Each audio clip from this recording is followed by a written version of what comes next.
లూకా 23:43 రెండవ మాట. యేసు సిలువపై పలికిన రెండవ మాట. లూకా 23:43 అందుకు ఆయన వానితో, నేడు నీవు నాతో కూడా పరదేశంలో ఉండువని నిశ్చయముగా నీతో చెప్పుచున్నానని. ఈ పరిశుద్ధ వాక్యం దేవుడు దీవించి ఆశీర్వదించుగాక. సమయంలో ప్రార్థన చేసుకున్నాం. మన రెండవ మాట నిమిత్తం మన మధ్య మండా చేయ ముందుకు మూడో మాట ఓకే కూర్చోండి. జీవన్ జ్యోతి గారు వచ్చి ప్రార్థించవలసిందిగా కోరుతున్నాం.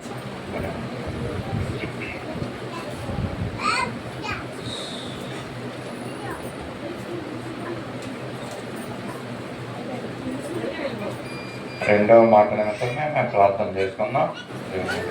కళ్ళు మూసుకొని ప్రార్థన చేస్తాం. హల్లెలూయా హల్లెలూయా హల్లెలూయా హల్లెలూయా. స్తోత్రం స్తోత్రం స్తోత్రం తండ్రి.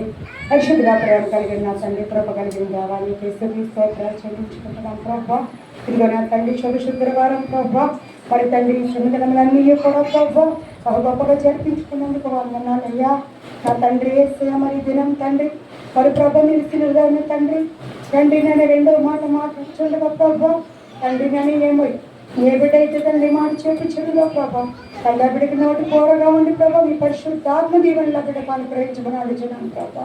యేసయ్య నా తండ్రి నాయన ప్రభా ప్రతి బిడ్డని మీరు ఆశ్రయించి దీవించమని చెబుతున్న ప్రతి బిడ్డని కూడా ప్రభు మీరు ఆశ్రయం దీవించమని యేసు నామములో వచ్చిన ప్రార్థన పెడుతున్నాం తండ్రి.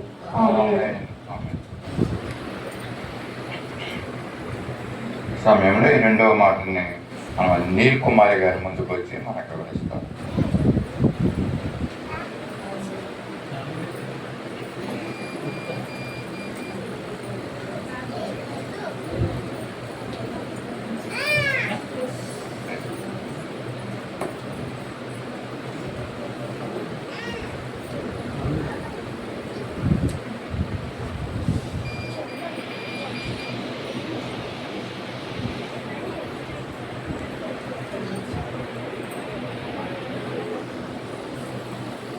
మొట్టమొదటిగా నాకు అవకాశం ఇచ్చిన దైవజనులకి అందరి దైవజనులకి నా వందనాలు. మరి ఇక్కడ ఉన్న బిడ్డలందరికీ కూడా నా వందనాలు అండి. మరి సిలువు మీద పలికిన రెండవ మాట్లాడుతున్నామండి. అలాగే ప్రార్థన. స్తోత్రం స్తోత్రం స్తోత్రం నాయన పరిశుద్ధుడా తండ్రి ప్రభువా నీ నా తండ్రి లోకరక్షకుడా మా విమోచకుడా మా అభిషక్తుడా నీ తుది చెల్లించుకొచ్చున్నాం ప్రభా. దేవాన్ని పొందనాలు నిన్న నేడు రేపు యాత్రికులు నాతో ఉండే దేవుడు తండ్రి. ఇదిగోని బట్టి దాన్ని బట్టి దాన్ని ఆయన ఆలుపురాలు జ్ఞానం లేని దాన్ని ప్రభా. మాట మధ్యము గంటాన్ని ప్రభా నాకైతే ఏమీ రాదు ప్రభా. అయ్యా మరి మోసే నోటికి తగ్గి మీరు నోటికి బోరుగా ఉండి ప్రభా మీరు ఎన్నో మాటలు ఎన్నో కార్యాలు జరిపించిన దేవుడు ప్రభా. మరి ఈ రోజు తల్లి నా నోటికి బోరుగా ఉంది ప్రభా. ఈ పరిశుద్ధాత్మ నడిపింపల ద్వారా మీ మాటలు నా నోటు ఉంచమని అది లేదని చేస్తే గల నామలో ఈ చిన్న ప్రార్థన అడిగి వేడుకొచ్చున్నాం తండ్రి.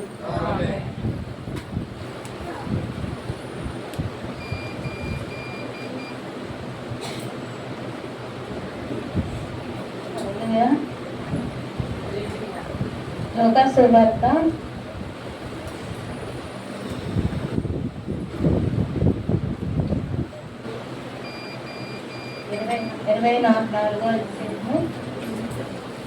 23:43 నేడు నీవు నాతో కూడా పరదేశంలో ఉండవని నిశ్చయముగా నీతో చెప్పుచున్నానని దేవుడు చెప్పాడండి. ఎవరితో?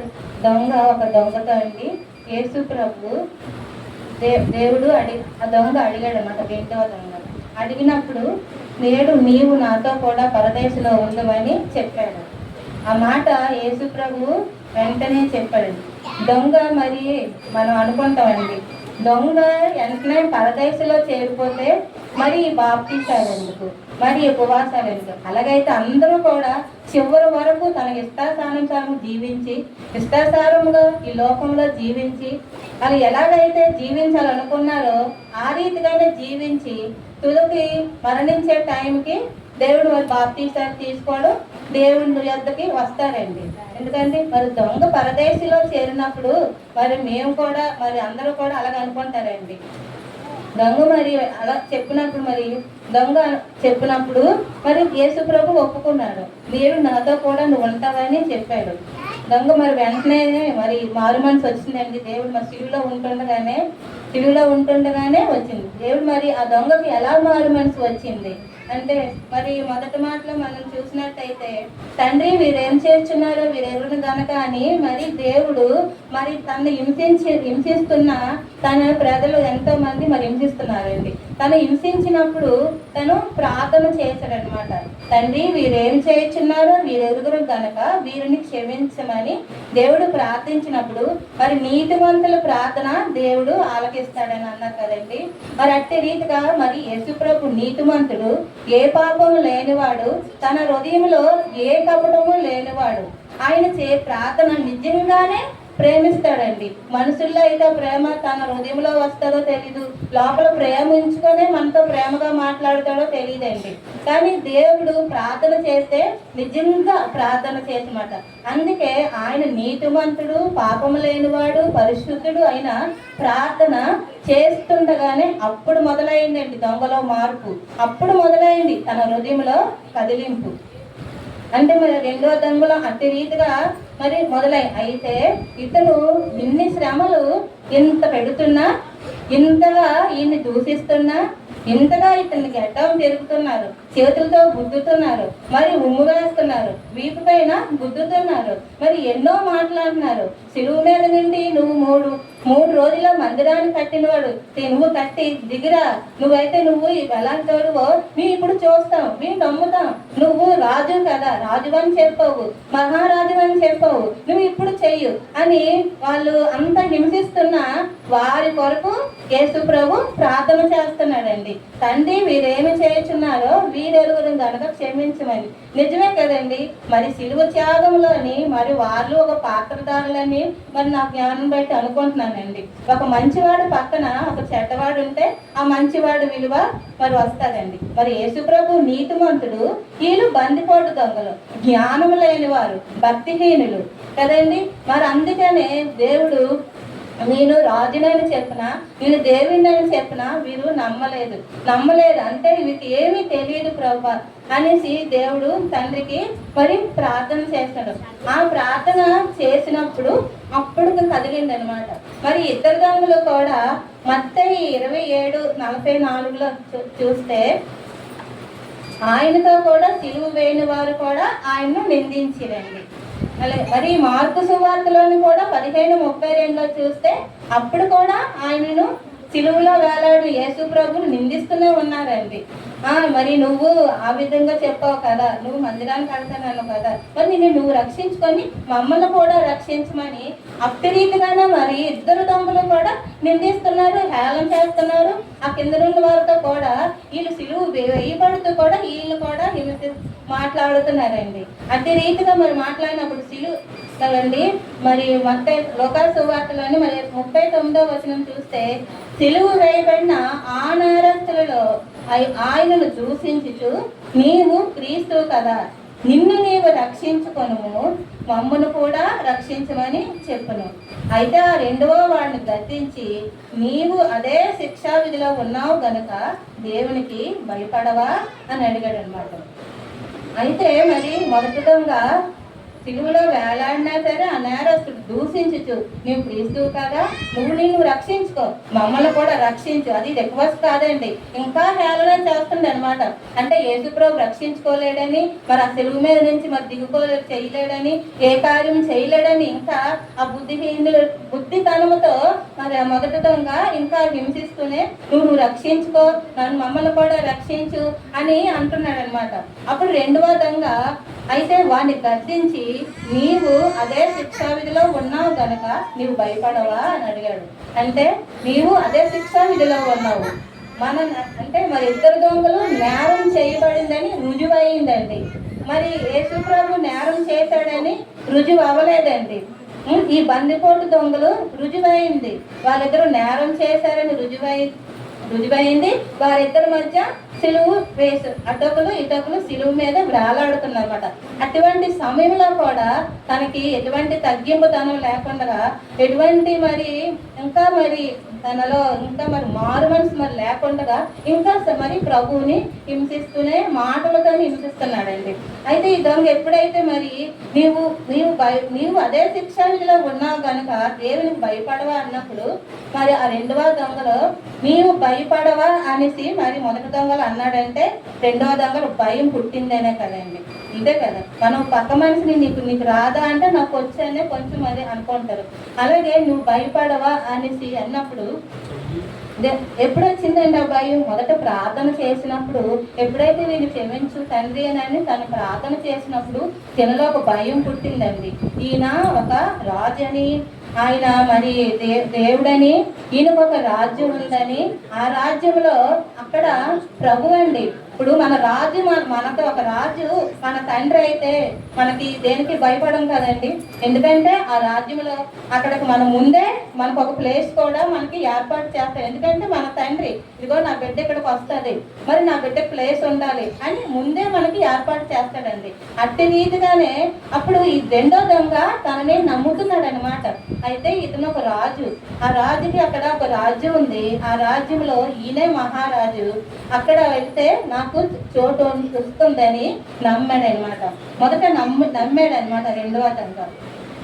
అయితే మనకైతే ఈ శిక్షా విధి న్యాయమే, మనము చేసిన దానికి తగిన ఫలము పొందుచున్నాము, కానీ ఈయన ఏ తప్పిదము చేయలేదని చెప్పాడు అనమాట. ఎందుకంటే మరి బందిపోటు దొంగలండి. బందిపోటు దొంగలంటే ఒక రోడ్డు మీద ఒక తోవలో వెళ్ళే వారిని, ఒక అరణ్యంలో ఒక వెడారిలో వెళ్ళిపోయిన వాళ్ళు. ఇప్పుడంటే మనకి బస్సులని ట్రైన్లని ఇవన్నీ ఉన్నాయి కదండి. ఆ రోజుల్లో అయితే మరి ఎడ్ల బండ్ల మీద వెళ్ళేవారు, మరి ఇంకా ఏదో వారికి ఉన్న బండ్ల మీద వెళ్ళేవారండి. అటువంటి అప్పుడు వారికి ఉన్న బంగారం దోచుకోవడం, మరి మధ్య తోవలో బంగారాలు దోచుకొని వారిని మరి ఎక్కడైనా బంధించి కొట్టడము, ఇంకా మరి ఆడబిడ్డలు అయితే వాళ్ళని అగచారం చేయడము, ఇలాగా ఎన్నో అండి. అటువంటి బందుకోటు దొంగల మధ్యని ఏ నేరం చేయలేని పరిశుద్ధుడు మరి నీతిమంతుడైన మన యేసు ప్రభువుని వారి మధ్య పెట్టారండి. మరి ఆ ఇద్దరు దొంగలు అటు విధంగా మాట్లాడి ఏ తప్పుదూ లేదు. మనకైతే ఈ శిక్షా విధి మనకి న్యాయమే అని ఆయన చూచి, యేసు నీవు నీ రాజ్యంలోనికి వచ్చినప్పుడు నన్ను జ్ఞాపకం చేసుకోమని చెప్పాడనమాట. చూడండి, ఆయన మరి ఆ సిలువలో ఉన్నప్పుడు మనం అందరూ ఇలా మతాలు ఉంటాయి. సిలువ వేసినప్పుడు ఎవరిని ఇంక మరి తల తిప్పలేవండి. కానీ అట్టి సమయంలో కూడా మరి ఆ రెండవ దొంగ మరి ఎంతగా ప్రయత్నించి తన యేసు వైపు కన్నులెత్తి చూసి అప్పుడు చెప్పాడనమాట, నేడు రాజ్యంలోకి వచ్చినప్పుడు నన్ను జ్ఞాపకం చేసుకో. ఆయనను చూచి అనమాట. ఆయన చూచి చూడలేక, అంటే అతను అస్సలు తిప్పలేకపోతున్నాడు, మెడ తిప్పలేని మరి ఆ పరిస్థితిలో దేవుడు ఆయన చూసి, యేసు నీవు నీ రాజ్యంలోనికి వచ్చినప్పుడు నన్ను జ్ఞాపకం చేసుకోవా తండ్రి అనేసి మరి ప్రార్థన చేశాడండి. ఎందుకంటే మొదట మరి తను ప్రార్థించినప్పుడు మరి దొంగ హృదయంలో భయం పుట్టిందండి. రెండోసారి మనకి చేసినప్పుడు ప్రార్థన చేసాడండి. మరి దేవుడికి ప్రార్థన చేశాడు. మొదట దేవుడని ఒప్పుకున్నాడు, ప్రార్థన చేశాడు అనమాట. ఎందుకంటే మరి రోమా 10:9 చూస్తే అండి, మరి యేసు ప్రభువని నీ నోటితో ఒప్పుకొని ఆయన మృతుల్లో నుండి లేపనని నీ హృదయమాన్ని విశ్వసించిన యెడల నీవు రక్షింపబడదువు అని మరి చెప్పారు కదండి. మరి దొంగ తన సిలువ మీద ఉంటుండగానే యేసు ప్రభు అని నమ్మాడు. తన నోటితో ఒప్పుకున్నాడు, తన హృదయంలో అనుకున్నాడు, ఈయన నిజంగా ప్రభువే అని అనుకున్నాడండి. తన నోటితో ఒప్పుకున్నాడు, తన హృదయంలో ఈయన నన్ను రక్షించగలడని విశ్వాసం ఉంచుకున్నాడండి. విశ్వాసం ఉంచుకున్నాడు. అలాగే ఈయన నన్ను ఈ మృతుల్లో నుండి, ఈ సిలువలో నుంచి తనతో కూడా నన్ను లేపగలడు అని మరి తన హృదయంలో నమ్మాడండి. అట్టి రీతిగా మరి నమ్మిన తర్వాత హృదయంలో విశ్వసించిన నీవు రక్షింపబడదు అని చెప్పినప్పుడు ఆ మాటలు ఈయన రెండో విధంగా పూర్తిగా నమ్మి ఆ మాటలు చెప్పినాడు. మరి అలాగే కదండి, మరి యోహాను 3:15 చూడండి. యోహాను 3:15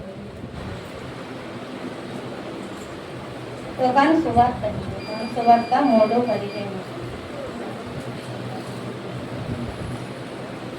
అలాగే విశ్వసించు ప్రతివాడును నశింపక ఆయన ద్వారా నిత్య జీవము పొందినట్లు మనిషి కుమారుడు ఎత్తబడవలను. అలాగే చూడండి, అరణ్యములో మోసే సర్పము ఎలాగ ఎత్తబడినో అలాగే విశ్వసించి ప్రతివాడు నశింపక ఆయన ద్వారా నిత్యం పొందినట్లు మనుష్య కుమారుడు ఎత్తబడను.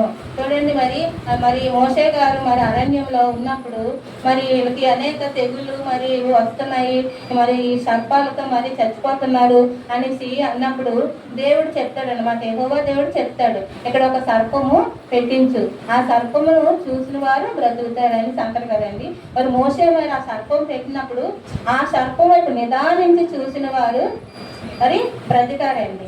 చూడక మరి ఆ మాటను ఆజ్ఞలను నమ్మక వారు మరచారు.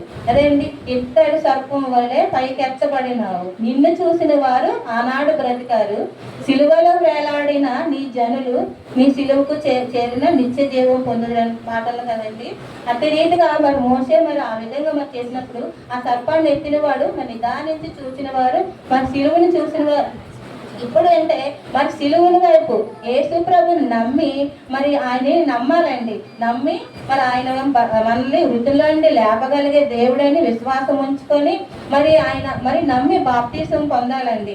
మరి 1 కొరింథీయులకు 1:18 చూస్తే నశించుచున్నవారు సిలువను వార్త నశించుచున్న వారికి రక్షింపబడుచున్న వారు మనకు దేవుని శక్తి. అంతే కదండి, మరి రక్షింపబడుచున్న మనకండి దేవుని శక్తి అయి ఉంటుందండి. ఎందుకంటే మన సిలువలో మొదటంగా ఇంకా వెరుగుతానిగా ఉన్నాడండి. ఇంకా ఆయన రక్షించగలడని, ఆయన దేవుడని మరి ఆ మొదటి దొంగకి ఇంకా తెలియలేదండి. కానీ మరి రెండవ దొంగ గ్రహించాడు కాబట్టే మరి అతను దేవునికి మరి ప్రార్థించగలుగుతున్నాడండి. అయితే మరి అలా 1 కొరింథీ మరి 1:22 కూడా చూడండి. యూదులు చేయమని 1 కొరింథీయులు 1:22. యూదుల సూచక్రియలు దేవుని అడుగుతున్నారు, చేయమని అడుగుతున్నారు. గ్రీకు దేశస్థులు జ్ఞానము వెదకుచున్నారు. అయితే మేము సిలువ వేయబడిన క్రీస్తును ప్రకటించుచున్నాము. అదేనండి, నశించుచున్న వారికి దేవుని శక్తి అండి వెరితనంగా ఉంటదండి. అలాగే రక్షింపబడుచున్న మనకు దేవుని శక్తి అండి. అలాగే మరి సిలువలో పడిన మరి రెండవ దొంగ మరి తనకి ఆ సిలువను కూర్చిన వార్త నచ్చమ్మ వెర్రితనంగా ఉందండి. అందుకనే మరి తనకు యేసు ప్రభువుని నమ్మలేకపోయాడు. ఆయన ప్రభువుని గుర్తించలేకపోయాడు, ఆయన మనకు రాజాని గుర్తించలేకపోయాడు, ఆయన నన్ను రక్షించగలడని గుర్తించలేకపోయాడండి. మరి నన్ను ఈ సిలువలో నుంచి నన్ను తప్పించగలడని గుర్తించలేకపోయాడండి. మరి అట్టి రీతిగా మరి రెండవ దొంగ అయితే మరి అది గుర్తించాడని, ఆయన ఒక రాజని, ఆయన నన్ను రక్షించగలడని, ఈయనతో నీకు ఉంటే పరదేశులకు మరి నాకు అవకాశం ఉందని అని దేవుడు అవన్నీ విశ్వసించి తన హృదయంలో ఎంతో మరి నమ్మిక ఉంచుకొని దేవుడికి అట్టి రీతిగా మరి ప్రార్థన చేసుకున్నాడు అనమాట. నేడు ఆయన చూసి యేసు, నీవు నీ రాజ్యముతో వచ్చినప్పుడు నన్ను జ్ఞాపకం చేసుకున్నవా అని దేవుడికి మరి ప్రార్థన చేశాడు. మరి మన స్థితిలో మనం ఆ విధంగా అటు రీతిగా ఉన్నట్టయితే మనల్ని ఎంతో కాలం నుంచి కొట్టి తిట్టి మనల్ని హింసించి దూషించిన వాళ్ళు అప్పటికప్పుడు మనల్ని క్షమించవా అంటే మనం క్షమిస్తామండి? క్షమించలే. ఇంతవరకు మమ్మల్ని ఎంతో తిట్టావు, ఎంతో చేసావు, మమ్మల్ని ఎంతో విసిగించావు, ఇప్పుడు క్షమించమంటే క్షమించేస్తానా? నా రాజ్యంలోకి వచ్చేమని తీసుకెళ్ళిపోమని నేను తీసుకెళ్ళిపోతానా అని నరులు అయితే మరి అట్టి రీతికైన తర్వాత ఒక 2-3 మాటలని క్షమిస్తావేమో కానీ యేసు ప్రభు దేవుడు నీతో వచ్చినప్పుడు నన్ను రాజ్యంలో జ్ఞాపకం చేసుకోవా అని అన్నప్పుడు దేవుడు అలా అట్టి రీతిగా ఏం మాట్లాడలేదండి. వెంటనే ఆ మాట ఆయన నోటంట పడిన తోటనే దేవుడు చెప్పాడు, నేడు నీవు నాతో కూడా పరదేశంలో ఉందని దేవుడు చెప్పాడండి. మరి అట్టి రీతిగా మరి రెండవ దొంగ తన హృదయంలో మొట్టమొదటిగా భయం వచ్చిందండి. మరి తర్వాత పశ్చాత్తాప పడ్డాడండి. తన హృదయంలో ఈయన ఎలాగైనా నన్ను రక్షించగలడని విశ్వాసం వచ్చిందండి. అయితే మరి ఇవన్నీ మనం చేసుకుంటూ దేవునికి మరి బాప్తీసు మరి దేవుని రాజ్యంలో కదండి, అందుకే నమ్మి బాప్తీసును పొంది రక్షింపబడును, నశించుచున్న వారికి శిక్ష విధింపబడును అని దేవుని వాక్యంలో బైబిల్లో మరి మాట్లాడినాయి కదండి. మరి రెండవ విధంగా నమ్మాడు కాబట్టి మరి దేవుని పక్కనే చోటు ఉందండి. మరి రెండవ విధంగా మొదటి విధంగా నమ్మలేదు కాబట్టి ఆయనకి దేవుని ప్రక్కనే చోటు లేకుండా పోయిందండి. అయితే మనం కూడా ఇప్పుడు బాప్తీసాలు తీసుకోండి, మరి బాప్తీసం అనేది మరి తీసుకోవాలండి. కానీ మరి ఆ రోజు మరి దొంగకి మరి బాప్తీసం లేదు కదా అని అంటే ఆయన పశ్చాత్తాపం అనే బాప్తీసం పొందుకున్నాడండి తన సిలువ మీదే. ఎందుకంటే మరి అక్కడ బాప్తీసం ఇవ్వడానికి వీలు లేదండి, టైం లేదు. ముగ్గురు మరి యేసయ్య సిలువలో ఉన్నాడు, మరి రెండో విధంగా సిలువలో ఉన్నాడు. మరి ఇంకప్పుడు లేదు కాబట్టి, ఎందుకంటే తన తండ్రే తన చేతితో తన రాజ్యంలో తీసుకెళ్ళిపోయినప్పుడు ఈ బాప్తీసం అంతా మరి ఇదే అండి. కానీ అలాగని ఇప్పుడు మనం బాప్తీసం తీసుకోకపోతే ఆయన రాజ్యంలో చేరలేమండి. ఎన్ని ఉపవాసాలు చేసినా, ఎన్ని మన స్త్రీల కొడుకులు చేసుకున్నా, ఎన్ని మనం చేసినా సరే బాప్తీసం అనేది మనకి రక్షణ కవచం అండి. అది మనకి ఎన్నో అనేక శోధనలు ఇబ్బందులు వచ్చినప్పుడు మన చుట్టూ ఒక కంచండి. ఎందుకంటే బాప్తీసం లేకపోతే ఆయన మనల్ని ముట్టుకోలేడండి. ఎందుకంటే మన చుట్టూ బాప్తీసం లేకపోతే అనేక మరి విగ్రహారాధనలు మరి అన్ని మనకి కాపినట్టు ఉంటాయండి. అందుకని ఆయన బాప్తీసం పొందుకున్నప్పుడు మనకు ఒక ముద్ర వేస్తాడండి. అది ఉండడం వల్ల మనకి ఎటువంటి ప్రమాదం ఉండండి. అందుకే మరి ఇంతవరకు మరి నాకు ఇచ్చిన మరి జ్ఞానం బట్టి మరి నాకు చిన్న సాక్ష్యము దేవుడు దీవింపబడింది కాక.